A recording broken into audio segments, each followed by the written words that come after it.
Законът на успешните жени. Времето за спокойствие е по-скъпо от парите. Това е темата, по която ще говоря днес в това видео. Най-важният принцип на жените, които живеят в баланс, е много прост, но и много решаващ. Доверие в себе си и действия без отлагане, когато става въпрос за тяхното вътрешно състояние. Как мислят жените в бърнаут? Ще се оправя, имам време, всеки е уморен. Тази мисъл е като окови. Тя ви кара да инвестирате само в практичното. Работа, домакинство, грижа за другите, без риск за себе си, без инвестиция във вътрешния свят и без личностно израстване. Преди да опитат система за баланс, жените в хаос искат доказателство и гаранция. Докажи ми, че ще си почини и тогава ще опитам. Но така животът минава в чакане, а възможностите за спокойствие в ръцете на другите.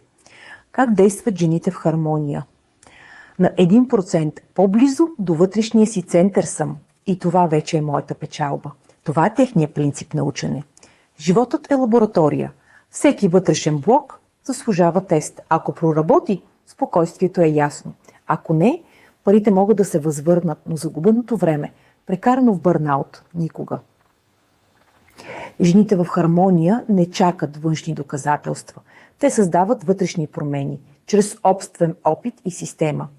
Емоционалното състояние за тях е като основата на къща. Ако пропадне, те не чакат години, те веднага търсят решение. Навременната реакция към първите признаци на претоварване е ключът към трайния баланс. Каква е цената на отлагането и вътрешния мир? Жените в хаос са парализирани от вечното, ще издържа още. Те могат да анализират цял живот, но никога няма да си върнат изгубените години, прекарани в раздразнение, вина и умора. Какъв е смисълът да си най-успешната на 45, когато здравето и нервите вече са такива, че не може да се насладиш на този успех? Жените в бърнаут живеят в тестовата версия на живота. Жените в баланс знаят истината. Времето с децата и времето за себе си е кратко и няма повторение. Ако не инвестираш в спокойствието си днес, кога? Кога ще можеш да си позволиш радостта от пълноценния живот? Какъв е законът на вътрешната хармония? Най-голямата тайна е проста. Твоето време и енергия са по-скъпи от парите. Затова жените в хармония купуват време чрез експерти, ментори и системи за управление. Те не наблюдават с години, а действат веднага, когато усетят, че вътрешният им резервоар е на червено.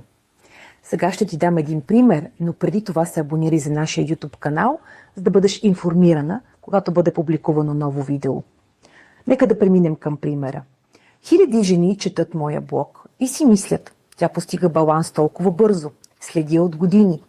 А ние си мислим, колко от тях можеха да бъдат на съвсем друго ниво на спокойствие, ако вместо да наблюдават, бяха инвестирали в собственото си време за презареждане. Какъв е алгоритъмът на успешния баланс? Аз не чакам. Видя ли човек или система, която ще ми помогне да се справя с следващото предизвикателство, аз отивам и се уча.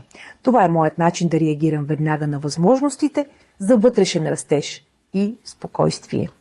Защото когато се опиташ да откриеш баланса сам, плащаш най-скъпата цена. Губиш време в бърнаут и правиш грешки с най-ценния си ресурс – твоята енергия.